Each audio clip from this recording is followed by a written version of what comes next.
This is you, and you're going to die. A lot. I'm not kidding here, you're gonna die. A lot. But you're gonna have to get used to it. Trust me, this is a dumbass's guide too.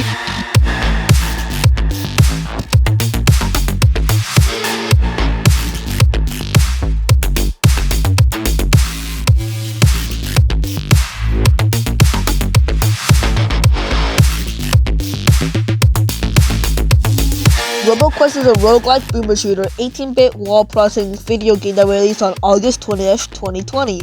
Why do you need to know this? You play as a funny, goofy robot man called Guardian to fight some other goofy robot guys and I think save the world? I don't know, I never read the data logs. There's a bunch of stuff in RoboQuest, and I got 18 minutes to explain it all, so we're going to start off with This is home base. This is where you're going to do all your preparation before you go out on your run to get mauled by a bunch of robots in Costco. Here we have the start van. You just go in there and get sent to the Costco. Pretty self-explanatory. This is the difficulty selection vending machine. It could dispense out a variety of difficulties such as standard, easy for most new players like you, discovery to get everything somewhat easy unless you just suck that much, and hard for the true Giga Chad gamers. Yeah, I'm not a Giga Chad. Here we have the crystal machine. It does two things. First is spawning a bunch of elite robots, stronger variants of normal robots with special abilities. It can also debuff the final boss. Each crystal having its own elite version and debuff that can be activated or deactivated. Here we have the gadget rack. These are essentially extra items that you can carry along, like grappling hooks, metal detectors, pulling sticks. They do a bunch of fun quirky things that you can find around on your runs. You can activate them, deactivate them. Majority of them are helpful, but Here we have the class area where you can choose your different classes. Classes can change up the way you play the game. Two of them you'll probably be using the majority of the time, and one of them is always actively passive in the background. First, we have Guardian. He has a shield ability, along with a basic melee attack, and a special veteran ability that makes him better with guns and stuff like that. Next, we have the Commando. He has a rocket launching ability, and a shotgun, replacing Guardian's bash ability. He also has an ability called Frenzy, which whenever you take down an enemy or damage a boss with one of your other abilities, it gives you a Frenzy point, which increases reload speed and damage. Next up, we have Ranger. She has a stealth ability that deploys a clone of herself that makes enemies focus on the copy. She also has two throwing javelins that she can pick up. Then we have my personal favorite, the Recon. He has a dash ability and a dagger that acts similar to Guardian's bash, which can be charged up in order to do more damage by overslash. Then we have Engineer. He can deploy up to 2 drones that has a blaster shot that shoots 1 explosive energy ball. Finally, we have the Elementist. She has a Trinity ability that switches at timed intervals, and a common ability that switches with her Trinity ability between the different elements in the game. Here we have the Workshop. You can craft a bunch of upgrades of wrenches that help you along your runs, such as increasing the amount of health you have, unlocking new special types of robots, or just increasing the odds on stuff, or changing chest loot. Here we have the Robot Lounge. We can play with up to 1 other player in a co-op experience that changes the game in slight variations. Here we have a museum. Instead of a jet thruster, it can give you descriptions of anything that you've unlocked so far. Anything from your arsenal, any robots you found, anything from the bazaar, any cutscenes you watch in the Cinemax, any data logs that you found in the story, the map of the world with different locations, and your general profile stats. After you're done looking at all your fun quirky things, it's time to start your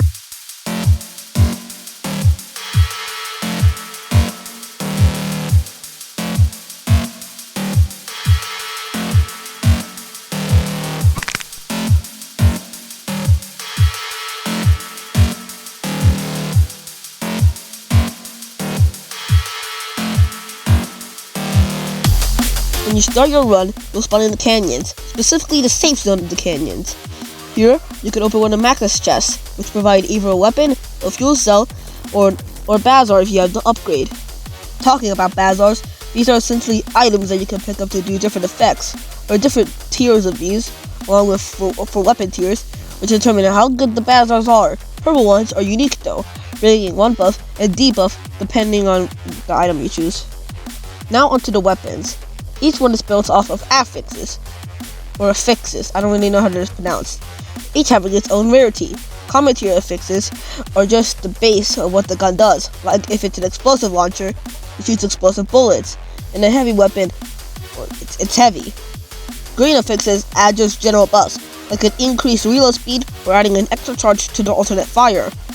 Blue affixes are stronger variants that add more buffs, such as dealing burn damage on non-normally burn damaged weapons, the projectile bouncing off surfaces, or the projectiles hitting instantly, like a hit-scan weapon. There are 5 tiers of item, each having a chance to get more affixes. For example, green affixes always spawn on uncommon items, green, and has a higher chance to spawn on blue and purple items with a guarantee on gold items. There are also alternate fires for some weapons, guarantee or random. Some items like the kangaroo sentry or mine launcher automatically have ultimate fires for their special uses, but there are also alts that weapons can spawn with, such as the sniper scope or a small increase in fire rate. Anyway, that's basically everything about weapons. Don't know why I didn't just put this in a separate part, because we're going to talk about other stuff now. Alright, this is awkward as fuck. So here we have the base area. We have a bunch of funny, goofy guys here that will help you wherever you enter a safe area from the Costco Karens. Here is Repair Bot. He's the man that will give you Costco spaghetti to eat in order for you to not pass out from the Karens parades. I think I'm overdoing the Costco bit, but you know. Next to him is Max's chest. This is just a chest that gives you items, power cells, and battle cells whenever you open it. Do note, for a lot of the stuff, you're going to need upgrades to unlock them, along with unlocking the rest of the fun, super cool robots. One of these robots include Bazaar Bob. He will sell you these things called Bazaars. I already explained before, pretty simple concept. Then we have Smithing Joe. Smithing Joe will make you 2 guns that you can buy with power cells. You know, these are pretty simple to explain. What else do you want from me? Chef Paul is my second favorite. He can give you more affixes up to the max of weapon tier, and you can also reroll affixes on your guns, allowing for special builds to be made for your guns at a cost of fuel cells. There are also 2 others which are less known. There's this cool mad scientist guy that sells you purple Bazaars, explained in the past, and Lottery Luke, which is straight on gambling. What else do you want from me? Alright, so that's everything in the safe zones. So I guess it's time to continue the video. So we're going to continue with the...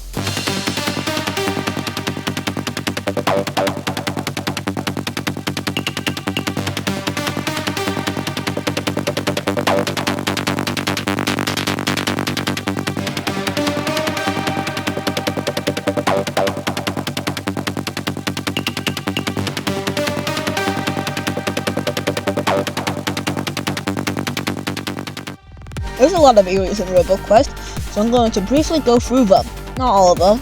That's for a later section of the video, or the spoiler section if you count that. So you know, I'm going to start with the canyons. This is the first area in the game. Now while here, a split path to Oasis, Ruins, and Quarry. There's also an NPC here to give you a special mission for a gadget. So talking about the Oasis, here they have plants. Lots of plants. There's also a cool surfing guy here, and a funny smithing guy. You can also unlock a new character here, but I'm not going to spoil that one for you guys. The reason you should go here instead of the other not free, 2 paths, sorry, is because there's a special Bazaar that you can get. It's always guaranteed to have 2 options of a gold tier Bazaar, which is pretty much the reason you go here. Ruins. This place sucks. It's just rock, rubble, lore, and a laser cave that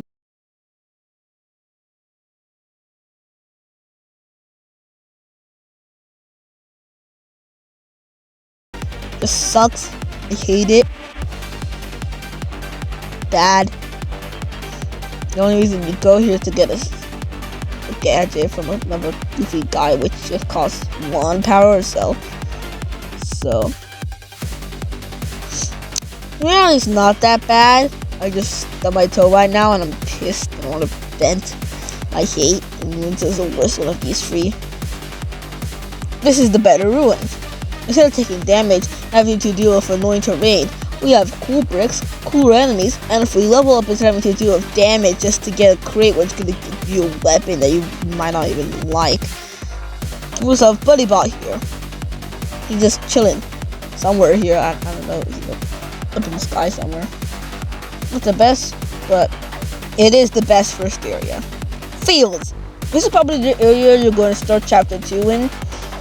We have fields, and more fields of just grass, and more grass, and a portal to a funny place.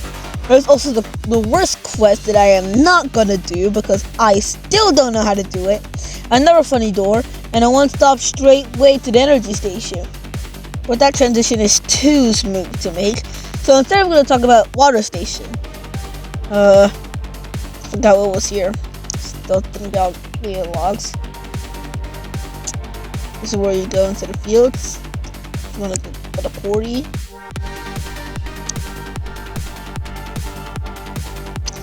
That was a really awkward pause. I'm sorry for that.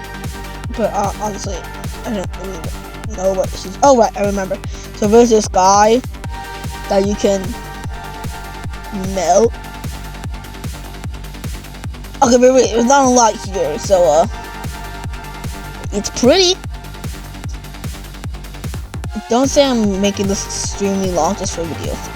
Energy station. This is cool. It's hard, and usually my run ends. But halfway through, it randomly chooses one of the free elemental damages and sends you down a path focused on that one damage type. Here, you can also unlock a really cool character and a bunch of other stuff. It's really cool. One place, 10 out of 10. We'll go to this place again, but it's also where we start the linearness of everything. So, yippee! Instead of the base, go for the area and kill stuff. Now you have to kill 4 Goliath enemies.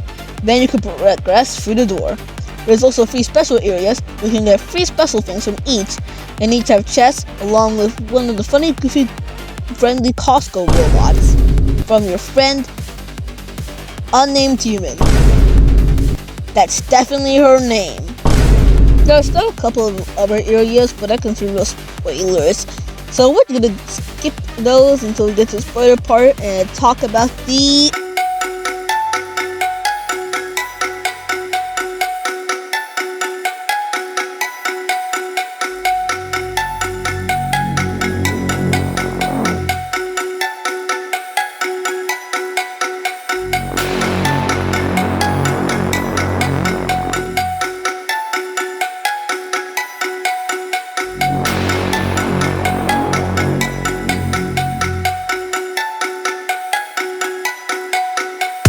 There's 3 types of enemies: regular enemies, Goliath enemies, and bosses. Regular enemies each have their sort of families, such as the fly family, which includes the flash fly, regular fly guys, all the flying guys that you can kill in like 1 or 2 hits. There's also the basic robot guy family, which usually have a blaster and a punch. There are also special elite variants of the basic robot guy with the punch, the arm cannon. But everyone say it with me, those are spoilers. Wow, I love it. There's also not a lot of Goliath enemies, but they are essentially beefy pseudo bosses. There's a funny centipede guy, there's a giant, I don't know what to describe him, like a gorilla, and there's a drone ship guy thing. Yeah.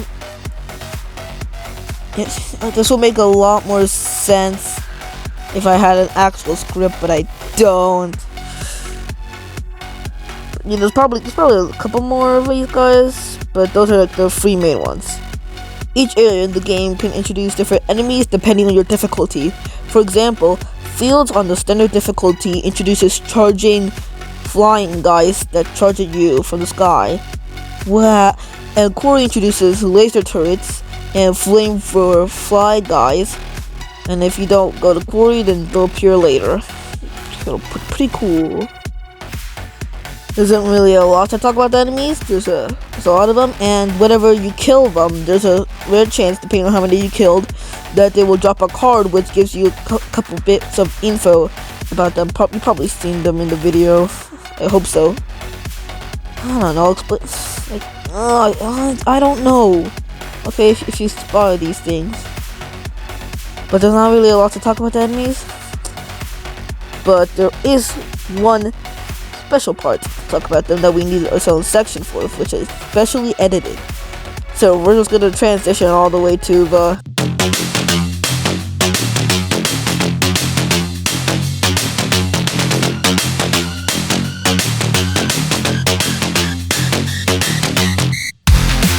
every 2 stages, you will encounter a boss at the end of the stage. These include Oasis, Ruins, and Quarry, where the bosses Billy Boob, Dr. Turret, and Digimon. Yes, those are their real names. Also at the end of Energy Station could be Sir Catacoaster and Judge Ball. These are their real names. I'm not kidding here. We saw the intro of this section.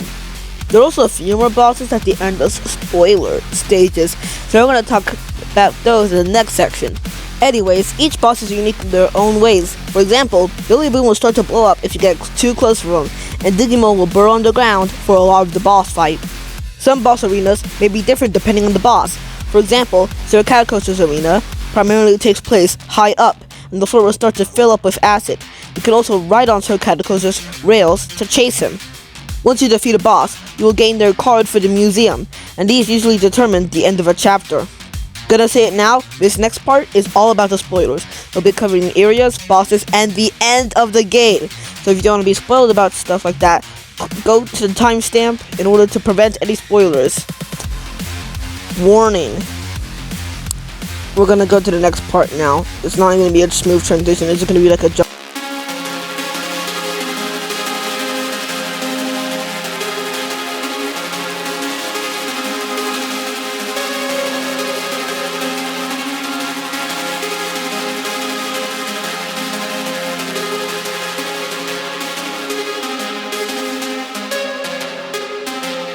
In order to get anyone away that didn't listen to the spoiler warning, we're going to talk about the last 2 areas of the game, apart from the corrupted stages.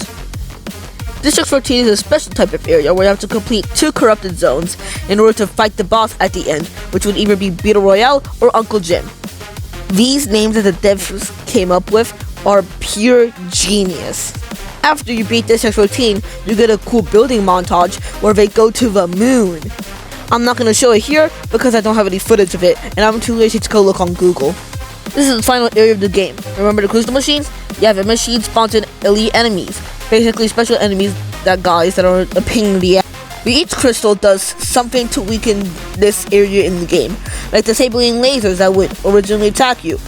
I don't have any footage of that because I always play with max crystals on, or removing some of Iris's health. I don't have any footage of max health because I always have crystals on.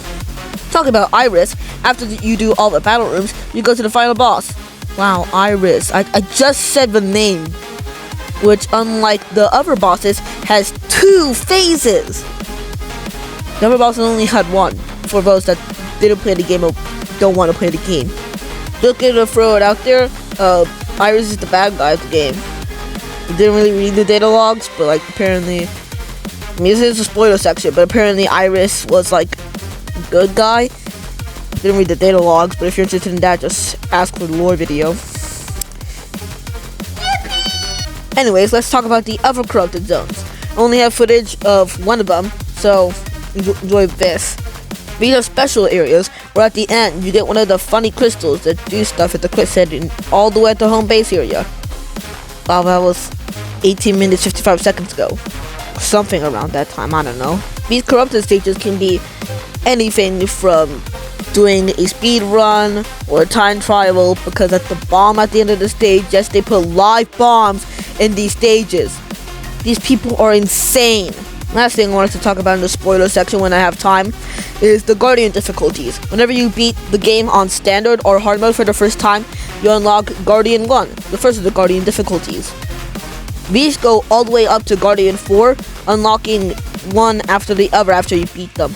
Does that make sense? So if you want to do it all, you got a lot of runs to do and a lot of tears to shed.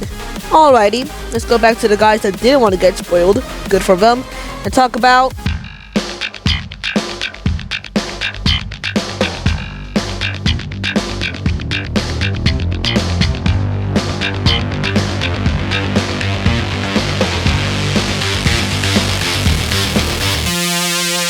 welcome back. I do admit I did miss some stuff, but this video is already getting, and I don't want to take up too much of your time, so I'm just going to do a real quick lightning round in 3, 2, 1, go! Upgrades. For something so crucial, I'm surprised I missed it. Every time you level up, you can choose an upgrade that will help you shape out your build. You can get upgrades at the workstation in order to get more choices for upgrades and rerolls for upgrade choices. Some are better than others depending on your build, but each really helps shape out each run to be unique. Wow, that was a tongue twister. Cards. You gain cards by either defeating the enemy a lot or by using a weapon a lot. These will appear in the museum for you to read about and gain special information. Data logs. Data logs are found all across RoboQuest. These will give you wrenches along with unlocking some of the lore in small bite-sized pieces. Put a comment down below if you're interested in me telling about the lore. Corrupted zones. These will appear at least once in every single area. You will be required to complete a small challenge. At the end, you can open a corrupted chest, which gives you a bunch of fun items, battlers, or power cells if you have acquired upgrades in the workstation. Gold zones. These are special areas. Look out for these places because there may be a secret around there. You can determine you are in a gold zone by looking in the mini-map. They will appear yellow. Combat rooms. You are stuck in a small room and you have to fight all the robots before continuing. That's it. Quests. The quests in RoboQuest help you unlock gadgets, characters, and keys to unlock different areas. They are usually finding the item in one place and bringing that item to an NPC, which either gives you another item or the item that you want. These are really fun to do, and you can see the progress on your quests on each area in the world map. Multiplayer. There's a multiplayer mode in the game, as stated before, where you can join up with a Brobot and get special achievements at the Brobot Lounge. If your Brobot is down, it costs half your HP to revive unless you have the phone charger Bazaar. Start of run items. You can unlock 2 items from the start of the run as of now. You can unlock Buddy Bot by picking up somewhere in the game, and you can unlock the shovel by getting to the gold area in a quarry and typing in the secret code, which I am not telling you even though we did just finish a spoiler section. That's my bad, I'm sorry. Elemental types. There are 3 elements in the game: fire, ice, and electricity that can be applied to your guns and enemies. Burning damage does damage over time. Freezing causes you or enemies to move slower, and shocking temporarily makes you stunned. Music. The music is really good. I've been using it throughout the entire video. It's really good. Trust me. Since you've been listening to this entire video, I'm pretty sure we can all agree they are certified bangers. Updates. I know this video is already outdated. I am late to the party, but I will cover the updates in my shorts. So go check out those if you want to learn more stuff about the stuff in the updates. And that's everything. Whew. I just realized that I may have just made an entire video, but again, that you don't even know. Alright, mini section here. I'm not even going to put a title card for this one. Please buy the game. I'm not sponsored, but it's really quite the hidden gem of a game, and I hope that more people play this game because I'm lacking in the content department to binge watch. Hence the reason why I'm making this video. So if you want to help the game or help the devs, please buy the game. That's the best you can do. Anyways, time to go to the final section. I don't got much time, so I'm just gonna say this. Sub, like, you know what to do. I need to be a really bad username to 1,000 subs in order to have bragging rights for the rest of my life. That's it. Bye bye.